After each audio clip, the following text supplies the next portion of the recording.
साल 1971 America Vietnam युद्ध के एक बहुत ही थका देने वाले दौर से गुजर रहा था। हाँ, बहुत ही तनावपूर्ण समय था वो। बिल्कुल। लेकिन तभी वॉशिंगटन में एक ऐसी रिपोर्ट आती है जिसने राजनेताओं को बमों और गोलियों से भी ज्यादा डरा दिया था। अच्छा, ऐसा क्या था उस रिपोर्ट में? कनेक्टिकट के कांग्रेसी रॉबर्ट स्टील और मॉर्गन मर्फी वियतनाम का दौरा करके लौटे थे। ओके। और उन्होंने जो खुलासा किया वो सच में रोंगटे खड़े कर देने वाला था। उन्होंने बताया कि वहां तैनात 15% से अधिक अमेरिकी सैनिक हेरोइन के आदी हो चुके हैं। बाप रे, 15%! ये तो बहुत बड़ी संख्या है। हाँ, और जब गहराई से जांच की गई ना, तो सच्चाई और भी खौफनाक निकली। पता चला कि 35% सैनिकों ने हेरोइन आजमाई थी और उनमें से 20% पूरी तरह से इसके चंगुल में फंस चुके थे। ये तो अमेरिका के लिए एक राष्ट्रीय स्तर का संकट बन गया होगा। बिल्कुल बन गया था, क्योंकि हम कल्पना कर सकते हैं कि एक देश जो पहले से ही इतना अलोकप्रिय युद्ध लड़ रहा है, उसे अब ये डर सताने लगा होगा कि जब ये हजारों सैनिक घर लौटेंगे तो अमेरिका की सड़कों पर नशेड़ियों की एक पूरी फौज खड़ी हो जाएगी। सही बात है। इसी घबराहट में राष्ट्रपति निक्सन ने तुरंत एक स्पेशल एक्शन ऑफिस बनाया जिसका काम था इन सैनिकों का पुनर्वास करना। ताकि उन्हें समाज में वापस बसाया जा सके। हाँ, तो आइए इसे थोड़ा विस्तार से समझते हैं। आज की हमारी इस विस्तृत चर्चा का विषय इच्छा शक्ति का पर्यावरण और आत्मनियंत्रण का रहस्य है। ये एक बहुत ही दिलचस्प विषय है ना? आज हमारा मिशन उन शोधों का गहराई से विश्लेषण करना है जो बताते हैं कि हमारी इच्छा शक्ति वास्तव में कैसे काम करती है और क्यों खुद को दोष देना सबसे गलत रणनीति है। बिल्कुल, क्योंकि हम अक्सर सारा दोष अपनी कमजोर इच्छा शक्ति पर मढ़ देते हैं। एकदम सही। तो वियतनाम वाले मुद्दे पर वापस आते हैं। हम हमेशा से मानते आए हैं कि ये हेरोइन जैसी लत एक बार लग जाए तो वो लगभग लाइलाज होती है। तो क्या वे सैनिक हमेशा के लिए इस जाल में फंस गए थे? यहीं से तो ये कहानी पूरी दुनिया के वैज्ञानिकों के लिए एक पहेली बन गई। इन घर लौट रहे सैनिकों पर नजर रखने की जिम्मेदारी ली रॉबिन्स नाम की एक बहुत ही काबिल शोधकर्ता को दी गई थी। अच्छा। ली रॉबिन्स ने जब इन सैनिकों का डेटा इकट्ठा किया तो जो परिणाम सामने आए, उन्होंने लत को लेकर हमारी पूरी वैज्ञानिक समझ की धज्जियां उड़ा दी। क्या बात कर रही हैं? ऐसा क्या मिला उन्हें? उन्होंने पाया कि जब हेरोइन के आदी ये सैनिक वापस अमेरिका अपने घर लौटे तो 1 वर्ष के भीतर उनमें से केवल 5% ही दोबारा लत का शिकार हुए। सिर्फ 5%? हाँ, और 3 साल का आंकड़ा देखें तो वो सिर्फ 12% था। रुकिए, ये आंकड़ा मेरे गले नहीं उतर रहा है। मैं समझ सकती हूँ। आप कह रही हैं कि 10 में से 9 सैनिकों ने लगभग रातों रात हेरोइन जैसी भयानक लत छोड़ दी। बिल्कुल, ऐसा ही हुआ था। ये कैसे संभव है? यहाँ आम जिंदगी में लोग मीठा खाना या सुबह जल्दी उठना शुरू नहीं कर पाते और वो लोग हेरोइन छोड़ रहे थे। ये तो लत के बारे में हम जो कुछ भी जानते हैं उसके बिल्कुल खिलाफ है। बिल्कुल, और इसीलिए इस शोध ने उस समय तहलका मचा दिया था। उस वक्त चिकित्सा जगत का मानना था कि हेरोइन की लत एक स्थायी स्थिति है। लेकिन असल में हुआ ये था कि जब वो सैनिक वियतनाम में थे तो वो 24 घंटे ऐसे ट्रिगर्स या संकेतों से घिरे रहते थे जो उन्हें नशे की तरफ धकेलते थे। ट्रिगर्स? जैसे कि युद्ध का तनाव। हाँ, भयानक तनाव।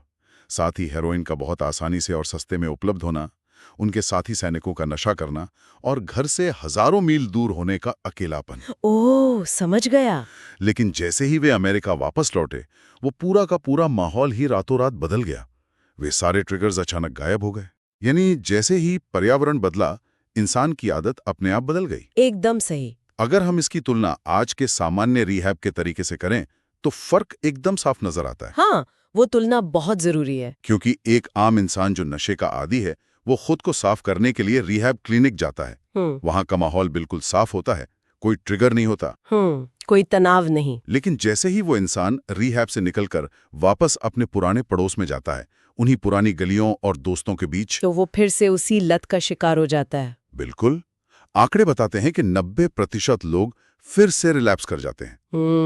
वियतनाम वाले मामले में यह आंकड़ा बिल्कुल उल्टा था। यहाँ सबसे आकर्षक बात यह है कि ये शोध हमारी उस पुरानी सांस्कृतिक मान्यता को पूरी तरह तोड़ देता है जिसमें किसी बुरी आदत को इंसान की नैतिक कमजोरी माना जाता है। नैतिक कमजोरी मतलब मॉरल वीकनेस? हाँ, समाज में अगर कोई मोटापे का शिकार है, धूम्रपान करता है या नशे का आदी है तो लोग मानते हैं कि उसमें अनुशासन की कमी है। लोग सोचते हैं कि वो इंसान अंदर से ही कमजोर है। बिल्कुल। हमें सिखाया जाता है कि थोड़ा सा अनुशासन हमारी सारी समस्याएं हल कर सकता है, लेकिन ये सच नहीं है। इस पर मेरे दिमाग में एक बहुत ही सटीक उपमा आ रही है। बताइए। क्या ये पारंपरिक रिहैब का तरीका ऐसा नहीं है, जैसे किसी मछली को जहरीले पानी से निकालकर साफ पानी में धोना हाँ हाँ। और फिर उसे वापस उसी जहरीले पानी में फेंक देना? असल में बदलाव इंसान के अंदर नहीं, पानी में यानी माहौल में होना चाहिए। ये बहुत ही शानदार उपमा है। जब तक वो पानी जहरीला है, मछली को कितनी भी बार साफ कर लें, वो फिर बीमार पड़ेगी। सही बात है। और ये बात सिर्फ गंभीर लत तक सीमित नहीं है, ये हमारी रोजमर्रा की आदतों पर भी लागू होती है। ठीक है, मान लिया कि पर्यावरण बहुत शक्तिशाली है, लेकिन अगर ऐसा है तो उन लोगों का क्या जिन्हें हम समाज में बेहद अनुशासित मानते हैं? आपका मतलब है वो लोग जो हमेशा अपने रूटीन पर टिके रहते हैं? हाँ, वो सीईओ जो सुबह 4 बजे उठते हैं, या वो लोग जो कभी जंक फूड नहीं खाते। अगर सब कुछ माहौल पर निर्भर है, तो क्या इन लोगों के पास कोई जादुई इच्छा शक्ति नहीं होती? अगर हम इसे व्यापक संदर्भ से जोड़ें तो हालिया मनोवैज्ञानिक शोध इसका बहुत ही चौंकाने वाला जवाब देते हैं। अच्छा। शोध बताते हैं कि अद्भुत आत्मनियंत्रण वाले लोग वास्तव में संघर्ष कर रहे लोगों से बहुत अलग नहीं होते हैं। मतलब उनके अंदर कोई खास सुपर पावर नहीं है। ये सुनकर थोड़ी निराशा भी हो रही है और राहत दी। हाँ, कोई सुपर पावर नहीं है। फर्क सिर्फ इतना है कि ये अनुशासित लोग अपने जीवन की संरचना इस तरह बनाते हैं कि उन्हें किसी वीरतापूर्ण इच्छा शक्ति की आवश्यकता ही ना पड़े। संरचना मतलब उनका रूटीन? हाँ, वे लोग प्रलोभन वाली स्थितियों में कम से कम समय बिताते हैं। सबसे अच्छे आत्मनियंत्रण वाले लोग वे होते हैं जिन्हें इसका सबसे कम उपयोग करना पड़ता है। तो आखिर इस सब का क्या मतलब है? क्या इसका मतलब ये है कि हमें खुद से और ज्यादा कोशिश करने की उम्मीद छोड़ देनी चाहिए? एक तरह से हाँ। और इसके बजाय हमें अपने जीवन का एक बेहतर वास्तुकार यानी आर्किटेक्ट बनना चाहिए? बिल्कुल सही पकड़े हैं आप। इच्छा शक्ति और दृढ़ संकल्प सफलता के लिए जरूरी तो है, लेकिन इन्हें सुधारने का तरीका ये सोचना नहीं है कि काश मैं अधिक अनुशासित होता, बल्कि हमें एक अधिक अनुशासित वातावरण का निर्माण करना चाहिए। यहाँ बात सच में बहुत दिलचस्प हो जाती है, क्योंकि माहौल को बदलना इतना जरूरी क्यों है, ये समझने के लिए हमें मस्तिष्क के अंदर झांकना होगा। बिल्कुल, हमें समझना होगा कि वहाँ आदतें कैसे एनकोड होती हैं। इसके लिए मुझे हमारे स्रोतों में दी गई एक कहानी याद आ रही है, पेट्टी ऑलवेल्स की कहानी। हाँ, टेक्सास की वो थेरेपिस्ट। हाँ, पेट्टी घुड़सवारी करते समय धूम्रपान करती थी। सालों तक उन्होंने सिगरेट और घुड़सवारी दोनों छोड़ दी।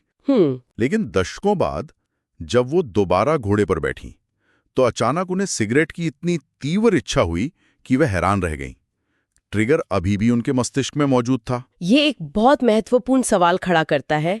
एक बार जब कोई आदत हमारे दिमाग में बन जाती है, तो उसे पूरी तरह से मिटाना लगभग असंभव होता है। मतलब वो हमेशा के लिए लॉक हो जाती है? हाँ, मानसिक खांचे या न्यूरल पाथवे हमेशा के लिए बन जाते हैं। ये तो बिल्कुल कंप्यूटर में चल रहे किसी बैकग्राउंड प्रोग्राम की तरह है। बहुत सही कहा आपने। आपको लगता है कि आपने उस प्रोग्राम को डिलीट कर दिया है, लेकिन सिर्फ एक गलत क्लिक यानी ट्रिगर और वो प्रोग्राम पूरी ताकत से वापस खुल जाता है। एकदम सटीक। वैज्ञानिक इसे क्यू इंड्यूस्ड वांटिंग या संकेत प्रेरित चाहत कहते हैं। शोधकर्ताओं ने एक प्रयोग में नशा करने वालों को सिर्फ 33 मिलीसेकंड के लिए कोकीन की एक तस्वीर दिखाई थी। सिर्फ 33 मिलीसेकंड?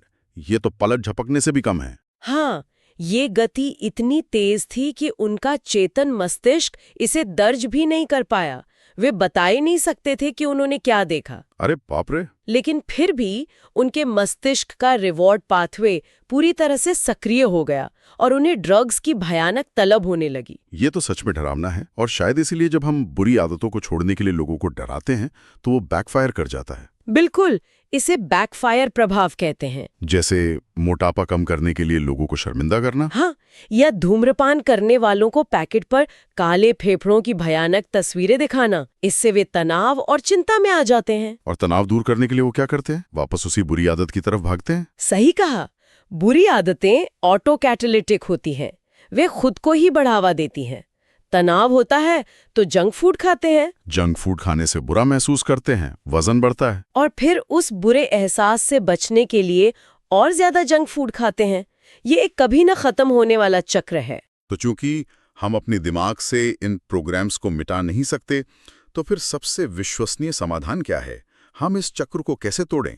समाधान यही है कि बुरी आदतों को उनकी जड़ से ही काट दें, उस ट्रिगर को ही हटा दें। यानी अगर ट्रिगर ही नहीं होगा तो आदत का प्रोग्राम रन नहीं करेगा। बिल्कुल। इसे व्यवहार परिवर्तन के पहले नियम का उल्टा करना कहते हैं। अच्छी आदतों के लिए हम ट्रिगर्स को स्पष्ट बनाते हैं, लेकिन बुरी आदतों के लिए हमें ट्रिगर्स को अदृश्य बना देना चाहिए। इसे अदृश्य बना दें। हमारे स्रोतों में इसके कुछ बहुत ही अच्छे व्यवहारिक उदाहरण दिए गए हैं। हाँ, जैसे कि अगर काम नहीं हो पा रहा है, ध्यान भटक रहा है, तो कुछ घंटों के लिए अपने फोन को दूसरे कमरे में रख दें। और अगर दूसरों को देखकर ईर्ष्या महसूस हो रही है तो उन सोशल मीडिया अकाउंट्स को ही अनफॉलो कर दें। एकदम सही। अगर टीवी देखने में बहुत समय बर्बाद हो रहा है तो टीवी को बेडरूम से बाहर निकालकर कहीं और रख दें। अगर इलेक्ट्रॉनिक्स पर बहुत अधिक पैसा खर्च कर रहे हैं तो नए टेक गियर्स के रिव्यू पढ़ना बंद कर दें।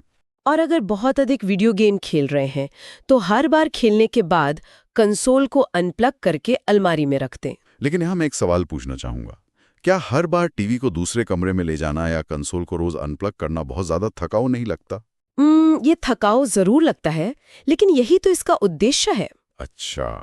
मनोविज्ञान में इसे फ्रिक्शन या घर्षण कहते हैं। हमारा दिमाग हमेशा आसान रास्ता खोजता है। जब गेम खेलना मुश्किल हो जाएगा तो दिमाग उसे करने से बचेगा। मतलब इस छोटे से थकाऊ काम की कीमत उस दीर्घकालीन शांति से चुकाई जा सकती है जो हमें प्रलोभन से दूर रहकर मिलती है। बिल्कुल। आत्मनियंत्रण केवल एक अल्पकालिक रणनीति है। दीर्घकालिक सफलता के लिए आपको अपनी अच्छी आदतों के ट्रिगर्स को स्पष्ट और बुरी आदतों के ट्रिगर्स को अदृश्य बनाना होगा। बहुत ही गहरी बात है। स्रोतों में एक बहुत ही स्पष्ट निष्कर्ष है। मैंने कभी किसी को लगातार नकारात्मक वातावरण में सकारात्मक आदतों पर टिके रहते नहीं देखा है।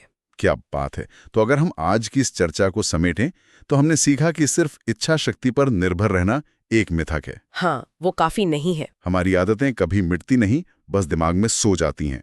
और असली ताकत खुद को कोसने में नहीं, बल्कि अपने आसपास के माहौल को स्मार्ट तरीके से बदलने में है। सही कहा। अब से अगर कोई काम नहीं हो पाता तो खुद की इच्छा शक्ति को दोष देने के बजाय आसपास देखें कि कौन सा ट्रिगर परेशान कर रहा है। बहुत ही शानदार टेकअवे है ये। अब इस विस्तृत चर्चा को समाप्त करने से पहले एक बहुत ही दिलचस्प और विचारोत्तेजक सवाल है जिस पर हम सबको सोचना चाहिए। बताइए। आज हमने देखा कि हमारी भौतिक दुनिया का हमारी आदतों पर कितना गहरा प्रभाव पड़ता है। बिल्कुल। तो जरा सोचिए, हमारी ये जो डिजिटल दुनिया है, हमारे स्मार्टफोन्स और एप्स, इन्हें जानबूझकर दुनिया के सबसे तेज दिमागों ने अदृश्य ट्रिगर से भरा हुआ है। ओ, ये तो बहुत ही डरावना सच है ना? तो ये डिजिटल दुनिया जो हर पल हमारे साथ है, वो हमारी इच्छा शक्ति को हाईजैक करके हमें हमारे जाने बिना ही चुपचाप कौन सा इंसान बना रही है। ये सच में सोचने वाली बात है। बिल्कुल। और इसी सवाल के साथ हम आज की इस विस्तृत चर्चा को यहीं समाप्त करते हैं।